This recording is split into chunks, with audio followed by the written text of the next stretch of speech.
Welcome back to the Clash at the Round Table. I'm your host, Ro. This your boy Big Boss. And today we got a special guest in the building. Go ahead and introduce yourself. Yeah, man. Jawan Bailey, head coach, girls basketball at t.w.josey High School. Yes, sir. Glad to be here, man. Glad to have you, man. Yeah. So, man, you want to go ahead and get into it, or what? Let's go. All right. So, what made you want to coach? Man, my whole background is sports and athletics, basketball specifically. Played at Josey. As boss know, we went to school together, so played ball there. Went and played some college ball in Albany State, and came back home, man, and I don't know about y'all, man. After coming back home from school, man, just trying to figure out what to do. Trying to figure out next steps. So ended up training first. Finding some high school kids training around the city, and then just kind of fell into coaching. Started off at a middle school and eventually ended up back at Josey. So what is it like coaching at your alma mater? Man, it's awesome. It's awesome because I tell the kids all the time, like, man, it's about where we come from. Like, anybody that went to Josey and is from that area, like, you know what it come with. It come with a certain sense of pride and 15th Street babies, for real.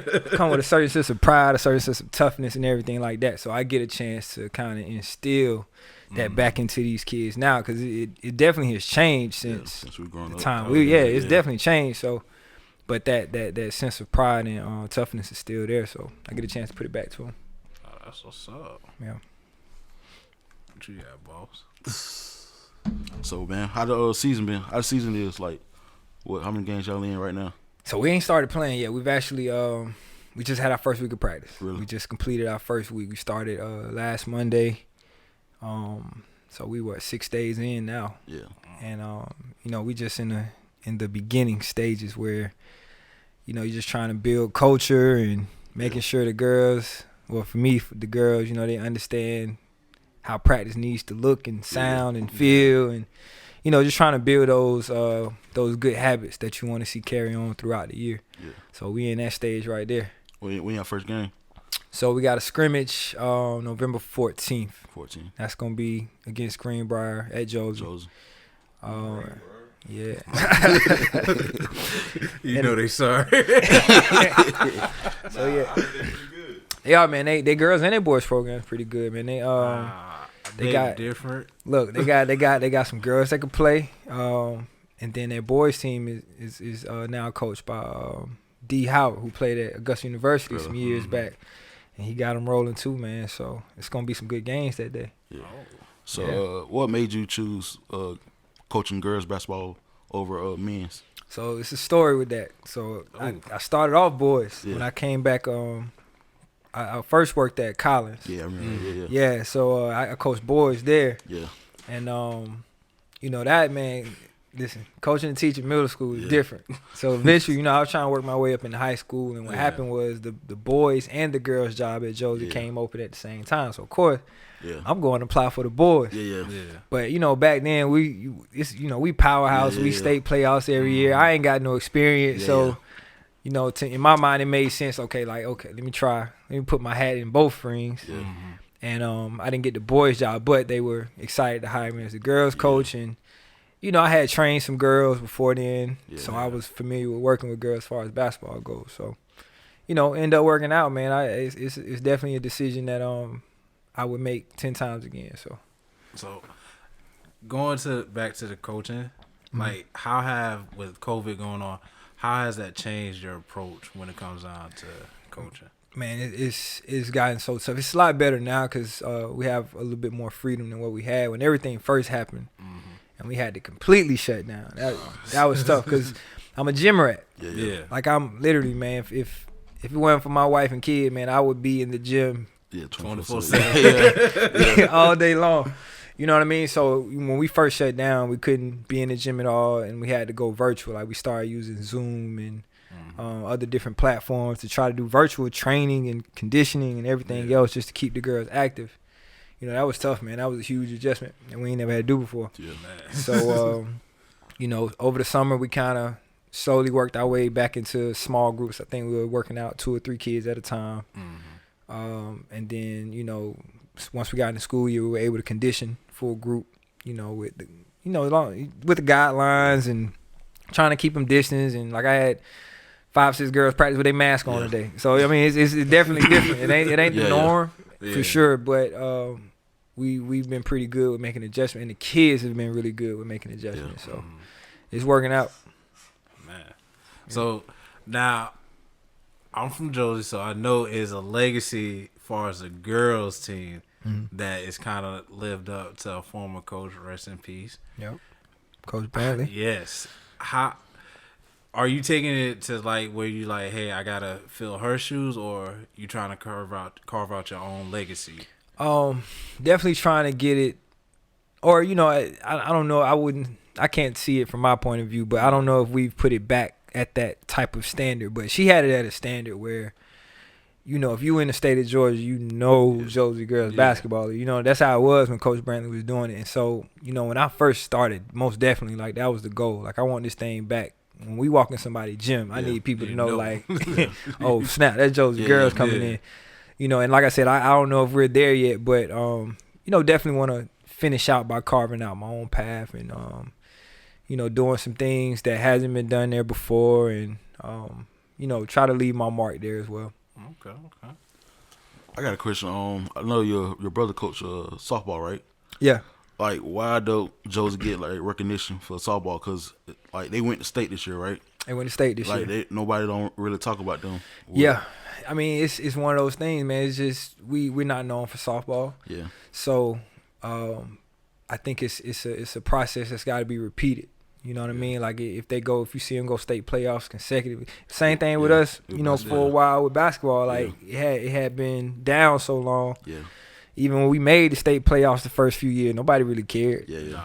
And you know, it wasn't until you know, a few years ago when we were able to make a state run. Yeah. You know, that we were able to get some real recognition. Yeah. So. They definitely building, man. Coach Davis and like you said, my brother's assistant coach over there, and I think they're doing a great job with them. It's a lot of the basketball athletes that play softball. So, yeah, man, they just got to keep building, and I think it'll start getting some recognition as they go. So with the girls basketball team, do y'all make them in the offseason play like track or softball? Try to encourage them. Yeah, just encourage them. Same thing they used to do with us, man. Like, hey, you play football, I need you to go run track and field or something in the spring. So it just encouraging them to stay active because it's only so much we can do in our off seasons. Yeah. And you never know, man. Cause I got a kid that's playing basketball now that tried softball for the first time this year, and she ended up being pretty good at it. Yeah. You know what I'm saying? So they never know, you know, whether or not they're gonna end up being good volleyball players, or good softball players, a good track and field, soccer, whatever. So just trying to encourage them to do something different and try something new, and just as a coach, man, it just keeps them active. Yeah, so that when they get back to me, they ain't completely out of shape. You gotta work twice as hard to get them back into shape. Yeah. Exactly. Okay. Exactly. So what is your standard? Because I know every coach has a standard and what they want to see. Whether some focus more on the athletic side and some focus more on the academic, and some is just in between. What is your standard when it comes down to your girls basketball team? Yeah, so a little bit of both, like what you were saying. Like we definitely have an academic standard. You know, we try to be A and B across the board, because a lot of times those 3-0 kids, you know, get extra scholarship money when they're trying to go play in school, and so we always try to keep a 3-0 standard, which we've done a pretty good job of the last few years. On the athletic side, man, just trying to build solid all-around players, you know what I mean? Solid mentally, solid physically, solid emotionally, and, you know, try to get them to understand how that stuff relates to real world. Because, you know, a lot of them ain't going to go play college basketball. Out of 12 kids, I may only have 3 or 4 that play college, but you never know. Yeah. So, you know, did we equip you with some type of skills where you can go to college and be successful, or you can go to the military and be successful, or you go into your career field, you know, whatever it is. So we try to hold them to higher standards, you know, that they can take with them when they leave us and still be successful. So and the overall goal is always to, once you go do something, you come back and you give it to the next person. That's true. And that's what I'm doing now, right? Like I had people in high school that pushed me to do whatever, you know what I mean? And now I'm trying to come back and make sure I can push one of them to go do the same thing and come back and help the next kid that's behind her. You know, whatever the case may be. That's true. So, how it is like going back to state, like back to back? I know it's kind of hard. I know the last 3 years you went to state, right?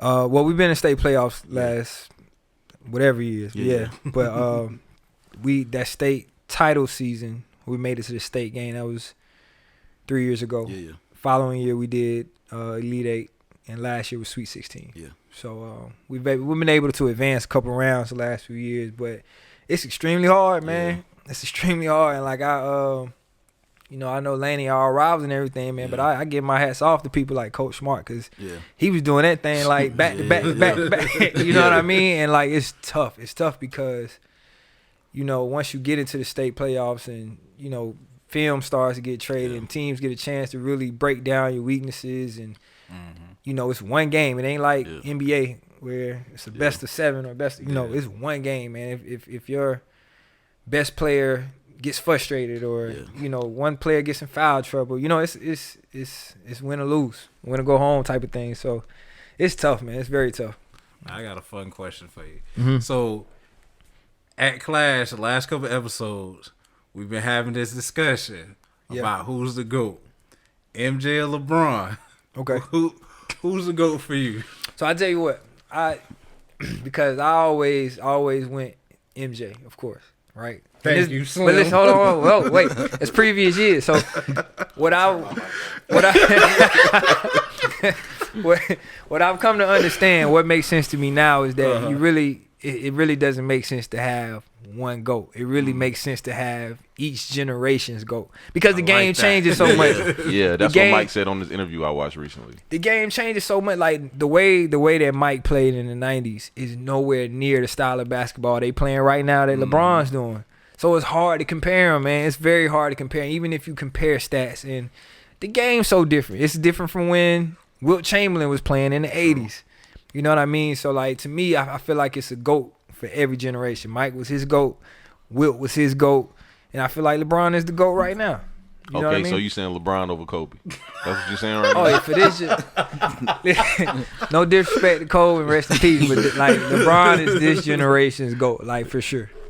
For sure. It's 1 and 2. You handled that question well too. Cause I seen you was like, what? It's 1 and 2, man. Like I love Kobe to death. Like, he's definitely a GOAT in his own right, but I think LeBron is earned that title, man, with what he's done. Since his career started, man. Like his if you go look at his career from beginning to where he is right now, what is it, 17 years, right? 17 years. Man, it's incredible. It's absolutely incredible. I think he's been to what, like 10 finals? 10 finals. And he did it in a row, I want to say. 17 years, yeah. Except which is for tough. he missed one. He didn't make the playoffs at all. Well, see, that was because he was injured that year. So yeah. That was last season. I feel like right? you really can't count that season, so it's like you got to just throw that out. But, of course, you already know you're going to hear that slap was like, nah. LeBron's not the GOAT. Like Jordan ain't get bounced around the first 5-6 years of his career. Get beat up by them Pistons and them Celtics. And it took him getting some help to get over those. Everybody humps, need everybody help. need. A lot of people be trying to get on LeBron about like when they got him by not taking a shot. When he passed off Danny Green, like, bro, like, y'all got to understand. Right basketball decision. And that's how LeBron plays. Like, LeBron is not Jordan. Like, y'all want him to be Jordan so bad and be the clutch shot guy. He doesn't. LeBron has built his career off making the correct play. So even when the game's on the line, he's going to make the correct play. But I also don't like that narrative of LeBron not being clutch. Like, he has clutch shots. Yeah, no, he and his does. clutch percentage is very well. Yeah, so and he closes games. What's your definition of clutch, though? Like, I know what's your definition of clutch? So I think definition of clutch to me is if like, let's say LeBron, right? LeBron knows 9 times out of 10 he's the best player on the floor. Yeah.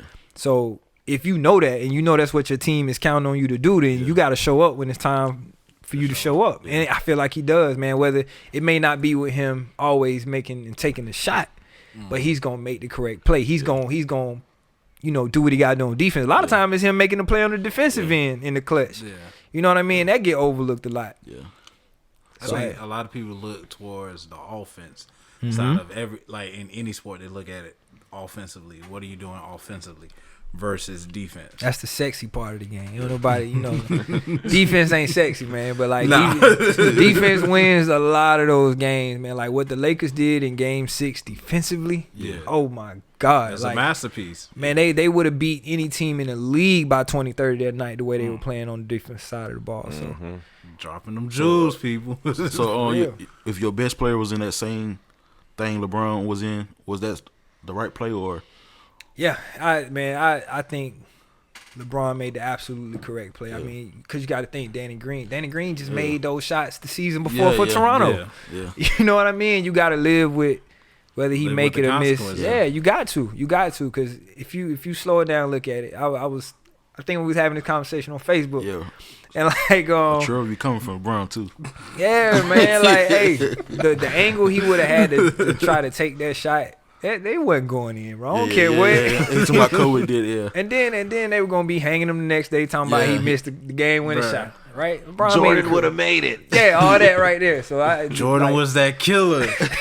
But see, I think with the mentality of LeBron, Kobe, and Michael, is totally different. Michael, he had to have that killer instinct. Yeah. Like he literally got beat down by the Pistons. Yeah. Kobe had to have that instinct. Yeah. LeBron, he really doesn't have to have that killer instinct. Right. I feel like it's more of a fundamental this era than any era previous. Yeah. That's just my opinion on it. And I just feel like LeBron dominates the game in so many ways, man. It ain't just about scoring. Yeah. Like, like Mike and Kobe were all-time scorers. You know what I mean? But LeBron can really affect the game defensively. He can really affect the game facilitating the ball. Just ask Warriors fans when Andre Iguodala got hauled down by that boy. Man, all-time greatest block right there. Can't find a better one than that. And like, I think he did it consistently. Like literally, he just kept doing it. Yeah. Each ever since that block, he just here comes that chase down. Yeah, it's done. It's a signature thing. Like 20 years from now, like when we look back at Bron's career, that's like Jordan fadeaway. We're gonna be talking about LeBron chase down. Yeah. You know what I'm saying? That's one of his signatures for sure. I really do think he's gonna be on. So here comes my question. On Mount Rushmore, who's your top 5 NBA players? Mount Rushmore. So again, I always go to 3 GOATs from their generation. So it's always Wilt, Mike, LeBron. Mm-hmm. And then you throw Kobe in to make 4. And then that 5th one is tough. I don't know.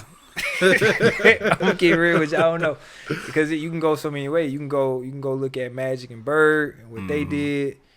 You know what I'm saying? You can even go to where we at with like KD now.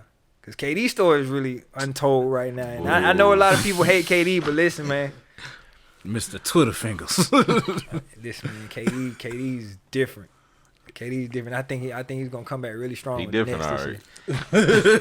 He got different accounts. Look, KD, I think when KD said and done, man, we're gonna be talking about him like in the top 10, top 5 all time. I can see that.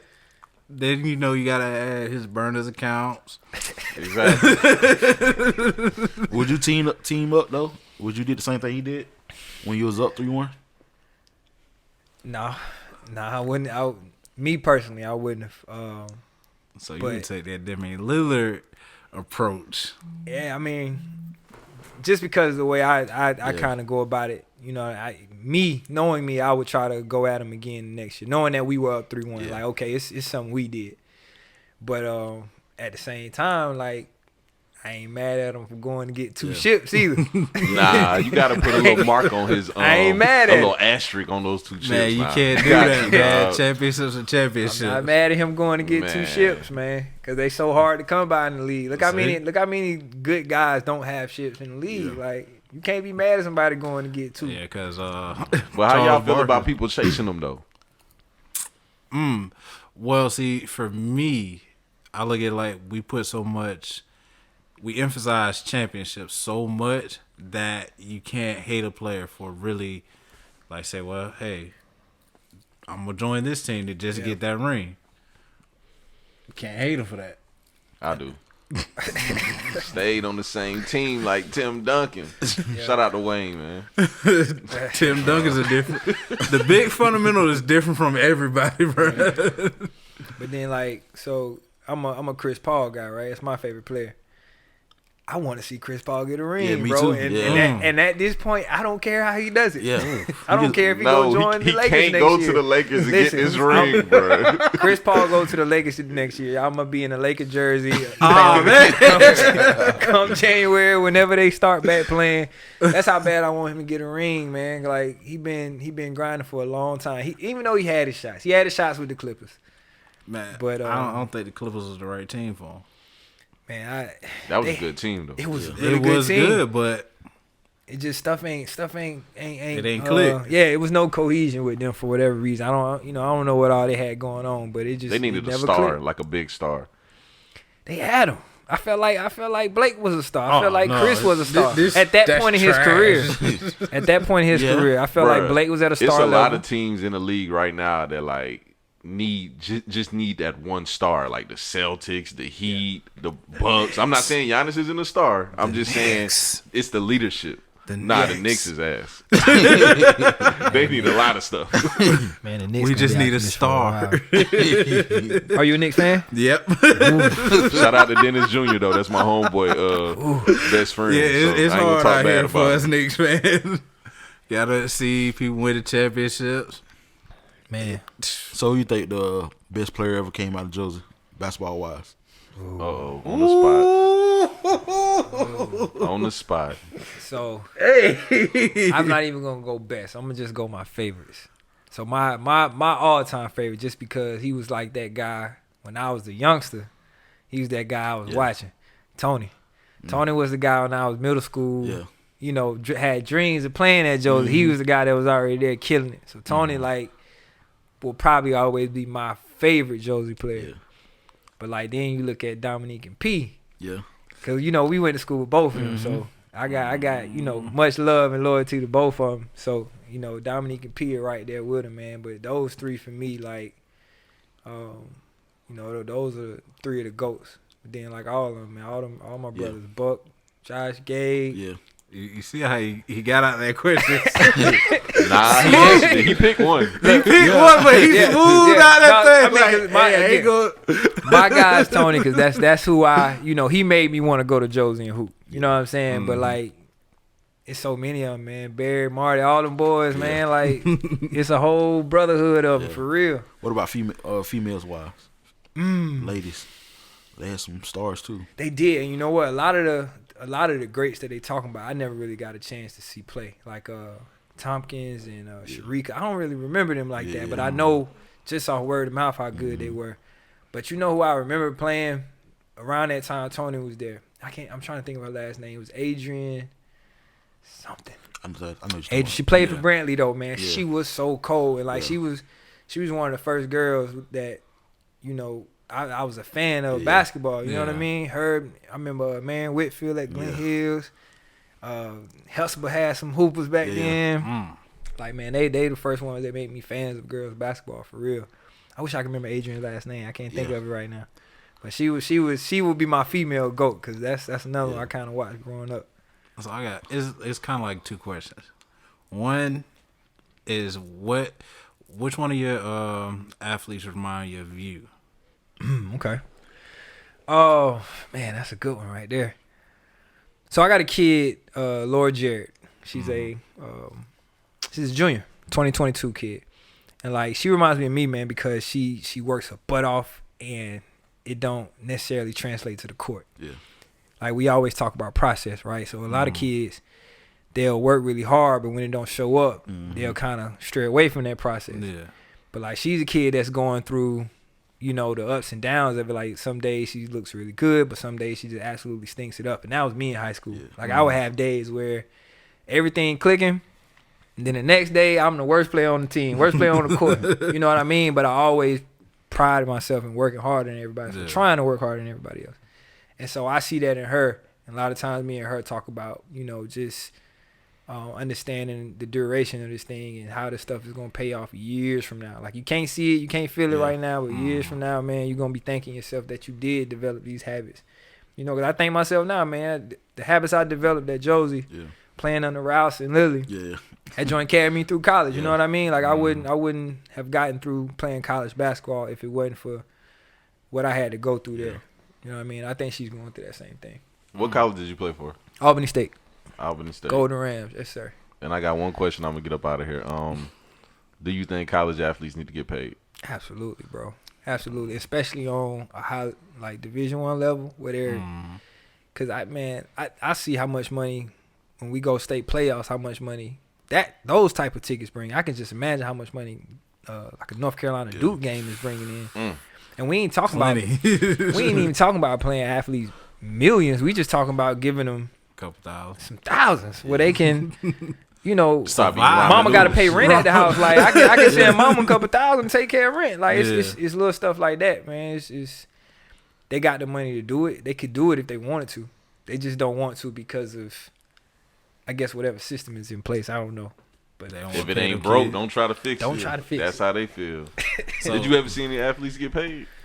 You said what again? Did you ever see any athletes get paid under the table? No, I never. Not Division II. I don't think it go down like that Division II level. Maybe it might. It may. If it did, I never saw it, man. But they talk about it all the time. Like a lot of guys I listen to, like JJ Redick has a really good podcast. Yeah, he talks to a lot of NBA stars, and he asks that question every time, like, "Who's paying you back then?" he just asked Bradley Beal that the other day, and like, so I know that stuff was going on in some type of form or fashion back then. But you know they ain't gonna come out. Nah, bro. Shoot, I got a homeboy. He was on my podcast. We met in Germany, and he said straight up, he was like, "Boy, my coach brought me a Mustang." I bet. I know it goes down in some form. He played for North Carolina. Because if you think about it, man, these like think about one and done. Like they finna be millionaires in like 2 more years. Gotta get like, you in on program. What they look like just going to school and having to buy themselves fast food. You know what I'm saying? Like, come on, man. Lobster and steak, bro. They gonna be millionaires in 2 years. What we doing right now? Like let these kids get paid, man. Then the car places they get sponsored by the school, so Exactly. like Georgia, they got sponsored by Ford, so I didn't know that. yeah, they sponsored by Ford. Low key think you a Georgia fan. Hey, it got a commercial all over, man. Get your old Mustang on discount for 16 bands and give it to your star. Here's my next question though. It shifts us towards the WNBA and the NBA. So this past season, Sue Bird just won her 4th title? Yep. In 17 season. LeBron just won his 4th title in his 17th season. But the pay is a lot different. It's a huge difference, for sure. So what do you feel that needs to happen in the WNBA to get that extra oomph? So I think what we saw this season is the path that I think is correct, or I think is good for WNBA. Like you kind of saw WNBA, NBA hand in hand. Like I know almost every NBA game I watch, I saw a WNBA commercial, and like the schedules were also kind of intertwined where they weren't conflicting. Like I could watch a WNBA game maybe early in the afternoon before the NBA games come on. So it was stuff like that because I think their viewership went up like really high. I mean not extremely high, but like from where they were say last season or something. And I think it was because how it intertwined with NBA, which is that's not normal because usually their season is done after NBA gets done. Yeah. And I think it works better when they kind of playing at the same time, if you ask me, where it could all be, supported. I think the NBA players do a good job of promoting it. Yeah. You know, especially guys like Kobe, guys like LeBron. You know, they were advocates for it. But if you look at it, it comes down to economics. Like they just don't pull in enough money to get paid the same as NBA guys, of course. But also, you know, I think they have something with their CBA where it probably could be a higher payout to the players, which I think they just did a new one for this season. So I think they actually got paid more this year than they have in the past. Yeah, they just recently worked that out, but it's still more that can be done. Yeah, like if you still look at theirs, it's like you could kind of work a basic job almost, and get that type of pay. That they only make 6 figures, and that's why you see a lot of them. They play 2 seasons. They go overseas. They go overseas for that season, and then they come back for. Which is why I think that they have the summer season. Yeah. Because they do the overseas thing. So So did you ever think about going overseas and playing? If I could have been paid to play in hoop, sign me up, bro. Man, Sign you me can't up. stop that right there. For sure. Man. I'm gonna ask you a question. I know I seen a post on your Facebook. There's a dude posted Blimpies in the red store, pink store, Kebble's Fed. Pink store, yes, like, what you think about that? I know I have a problem with that because it's like I know when we was growing up, we go to the store. They never every day. Let me tell you how. And so, like, let's say Blimpies, right? Yeah. Our kids let out of school. That's where they going 1st. And like, let's say 10 of them go there at the same time. They gonna make 5 of them wait outside. Yeah. You know what I'm saying? Just little stuff like that where they don't even really respect y'all. Yeah. You know what I mean? Y'all kids, y'all may get a little 5-finger discount here and there, but you just having y'all sit outside and come in one at a time, stuff like, man, they don't even respect y'all, let alone gonna be willing to give something back to the school. Yeah. I mean, listen, I've been. This is my 8th year at Josey. Yeah. They ain't even gave a free sandwich. You feel what I'm saying? Like, ain't nothing. It ain't nothing at all. Pink store too. And my thing is, the kids just don't understand like stuff like buy black. You know what I'm saying? And giving back to our own community. That stuff they don't understand. I wish I could set something up where I can sell subs out the back of my classroom or something, man. If I could, I sure would. Whole 100% profit going back to the school. Yeah. Until they understand, like, this is how we got to do things for our community and for our people. Because y'all giving all this money to a race that, you know, they ain't finna do nothing for you right now. Yeah. So That's true. that's kind of where that post came from. Yeah. That, people don't understand, like. But the sandwich is good. Yeah. The wings good. Yeah. Yeah, that good blimpy son. Yeah, but all the other stuff, man, I don't feel none of that. I don't feel nothing else that go along with it outside the food, man. So you still think Cole still your GOAT, J. Cole? We just had we was talking about that before you came here. Oh, y'all dirty for this one. But look though, Cole is not my GOAT. Cole is my favorite. See, I be trying. I understand who are the best at what they do, but I still have my favorite. Like to me, the GOAT is Jay. Jay-Z is the GOAT to me, hands down. Oh, you suck. Hands down, bro. Like, listen, I just think nobody's ever done it as good as him, and he's still doing it at a high level at his age. But he buried DMX. Come on. But I don't think D could last with him. D couldn't last with him. Man, he beat him in that rap battle that they had that wasn't filmed. Yeah, He beat him in there. heard about that. Then on top of that, DMX consistently put out top #1 albums. I agree with you, but here's my counter to that. Let's hear it. Once the game changed and the sound started to change, DMX never adjusted. DMX was DMX until that was over with. I give you that. Jay, like that, I think that's what made Drake so good. They able to adjust to whatever the new sound is, the new wave. Like they're able, like, man, like Jay's really good at it, bro. But like J. Cole's my favorite for sure, bro. Who your top 5? Top five. Top 5. Top 5 favorite, or who I feel like the top 5 rappers are. The top 5. It's a difference. So favorites are just, if I say who I feel just are the best 5 rappers, I'm gonna go Jawan. Dead or alive, or we got? It don't matter. It doesn't matter. I go Biggie too. Somewhere Nas and Pac are kind of tied in my book, so they like 3-4 interchangeable, depending on what day. On Monday, I may feel like Nas a little better, but Pac, I'm gonna say Pac 3 today. I feel like Pac's a little better today. So Pac, Nas 3-4, and then that 5th pick, man. Somewhere it's gonna be Wayne. No, Dre. I'm tripping. Dre 3000. Let me get Dre on. I may have Dre 3000 too long on the list. You know his top 4 is damn near all New York rappers. I'm just saying that. I forgot about Dre though. Actually, you know what? Let me switch it around. I'm gonna put Dre 3. I'm gonna go J, Big, Dre 3000, then Pop, then Nas. That's my top 5. I'm just saying, still. That's my top 5. Mostly New York artists. Yeah. That's where I grew up on, man. When I first got into music, that's what it was. East Coast was going back. That's when Big was at his heights, and Diddy and Bad Boy, all them. So that's kind of what I started out on. Hey, so East Coast hip hop. Look, I'm heavy in it. man, it ain't nothing like that. Now, you know, I I don't understand what some of these new artists do now. It's like it's like the beat save them versus their rhymes. Yeah. It's like, nah, I ain't feeling you on that one. I tell you what, man, teaching high school kids though, like I get into a lot of the new artists, like Lil Baby. He goes in a little bit. Listen, Lil Baby's alright. Yeah. Lil Baby's alright. Like I've grown to like 21 Savage. I've grown to like 21 Savage after this last album. And I'm telling, but here's my thing. When you guys, so like, again, I'm around high school kids all the time, right? So I hear this stuff repeatedly. So after you hear something repeatedly, you start kind of giving a little more of a chance. Yeah. You know, if I hear 21 Savage one time, like I'm not going back to it. Yeah. But if I hear kids playing it over and over again, stuff start catching my ear. Then I start, okay, let me give it a deeper listen or whatever. Like, oh, this ain't bad right here. So guys like that, man, I've grown to actually enjoy a little bit.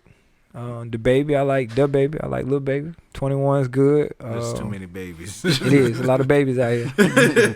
But, you know, my favorite guys are still the lyricists. Kendrick, Jay, Big Sean. I still can't stop playing Big Sean. So you ain't got Kendrick in your top five? Favorites, yeah. Okay. Favorites, yeah. So let me ask you this. Favorites. If it all came down to, let's say, a big battle royal of lyricists, who do you have, J. Cole or Kendrick? Kendrick, lyrically, for sure. Why? Kendrick, man, listen, lyrically, Kendrick is a beast. And I don't think J. Cole could get his level lyrically. Now, if we talk about who can make better songs, like just as far as still Kendrick. Hey, and I'm not even going 100% disagree with you, but like J. Cole, I think can consistently make a better song than Kendrick. To me, I think he just has a better ear for flows and beats. Okay. But Kendrick lyrically, man, like he have y'all heard the joint he just did with Gibbs? He got a new song with Gibbs. Not Gibbs. I'm sorry, I'm tripping. Busta new album. Busta Rhymes new album. I was, and then that's the crazy because I was looking, I was like, oh, Busta got a new album. I was like, I might go check it out. Let me tell you why I enjoyed it so much. I was always every Friday morning I pull up whatever new album, so I'm listening, and I didn't see Kendrick's name on it, so I'm just listening to the song regular, and then it was a surprise to hear him. And man, it felt so good hearing Kendrick out the blue, not expecting that joint, and his verse was fire, man. Like it just made me want a Kendrick album that much more. Man, I know he coming with something sometime soon, whenever that's gonna be. It's time for him to come up with one. It's really time for J. Cole to drop another one as well. So too. He's working on his, man. Man, it feels like an eternity. Though. The Fall Off is his next project. It feels like eternity. I think he's supposed to come out with at the beginning of this year, I think. Yeah, but I think a lot of artists are trying to wait until COVID kind of passes because they make their money off those album runs on tour, and they can't do the tours right now. So I think there's a lot of people just sitting on their albums, just waiting until they can kind of get back into concert venues. Drop that shit. Like Sean dropped it. Sean said he wasn't waiting. Man, Sean said, "Fuck this, let's go." I'm the best artist out now. That's the best album of 2020 to me. Man, arguably, I have to say T.I. T.I.'s new album's good. Yeah, like I like T.I.'s new album. I felt like the way he put his songs together and who he had featured on it was arguably some of his best work. Cause a lot of didn't his son produce a lot of the music? And yeah, the money, yeah. No, his project's dope. Nah, for real. So now Jeezy, he's coming out with another album called The Recession 2. I think it happens later on this year. So, but they also, him and Tip is also getting ready to go do a versus battle. Who do you have? T.I. Yeah, well, so yo, like look at your man. T.I. I think T.I. got more like worldwide hits than Jeezy does. I think T.I. got to a bigger audience than he did. But like me, look, Jeezy got more. Jeezy got some songs, man. Like going back to 101. Yeah. Like even his The Recession album, the first Recession, man.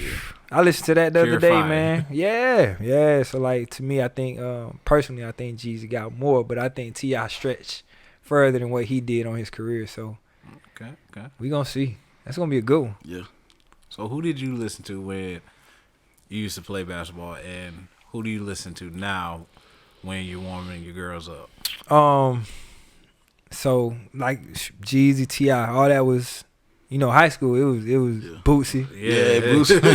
Webby. Yeah, you would have thought Bootsy was from Augusta. Like when we was in high school, man, it was crazy. College, that was Jeezy and who was college, man? College was like that snap sound. Mm-hmm. So you had like Rich Kid Franchise, Travis Porter and all them guys. They were coming. They used to be our pregame type stuff. And now the new artists, man, I listen to what the kids listen to. Like I enjoy it enough to kind of sit there and listen. I wouldn't ride around in my car to it or nothing. But like a lot of when we getting ready for the games, man, the stuff they play, they like YoungBoy, they like Nudie, they like these new kids, Polo G and Dirk and all them. So I don't mind listening to it, man. Cause like you said, the beats are really good. Like I love the production. The production on all of it be really good to me. What's one artist that you like, bro? We not finna listen to. I don't care who it is. We not finna listen to. Who am I like that with? I don't know, man. It's actually a few of them though. There's a few of them like I just can't do it. Like what's the kid from the West Coast that's always offbeat? Blueface. Yeah. Oh my God, turn him off, like please. And he just started this thing on OnlyFans called the Blueface Club, and it's like the Bad Girls Club. It is disgusting. Bro, The objective of the show is for him to turn these nice women into nice women. Okay. And they got like a whole fight club in the basement. One girl got a tooth knocked out. I think I did see a clip of that. It's disgusting, dog. It's the most disgusting thing you'll ever see. If y'all thought Snoop doing Girls Gone Wild was wild, nah, this is worse. Yeah, like Blueface, cut him off, please. Like I tried to see him through like my corrupt eyes, like because he tries to sound like corrupt to me. But like he's terrible, bro. Please turn him off. he's one for sure. Lord have mercy. Yeah. Man, you got any other questions, boss? Oh man. Man, Got some merch. We got some shirts for you. Just let us know your size. I need that. We got you, man. I need that, man. And I got y'all, man. I want y'all to come through to a game one time. Y'all let me know. Of course, we got limited capacity because of COVID rules. But I'm gonna make sure I get y'all in the home game, man. Come check the girls out, man. Right. They work really hard, so I try to make sure they get as much exposure as they need. So for sure. Anything you got to say? No, I just want to say thank y'all for having me, man. It's my first podcast, and I'm a huge podcast guy. Like I listen to podcasts every morning, every night on the way to and from work. So, including y'all guys' podcast. So to be, on the show is an honor, and I just appreciate y'all inviting me for sure. Thank you for taking time out of your busy schedule to come on Clash at the Round Table and kick it with us. It's all love, man. Man, as always, man. Yes, sir. Now, as we close out the show, you already know, go ahead and get y'all merch. Clash at the Round Table. Go ahead and follow us on all social media. And if you haven't, go ahead and check out Josey. Doing some big things over there. Got to. Got to come check us out. And continue to wear your crowns. We out.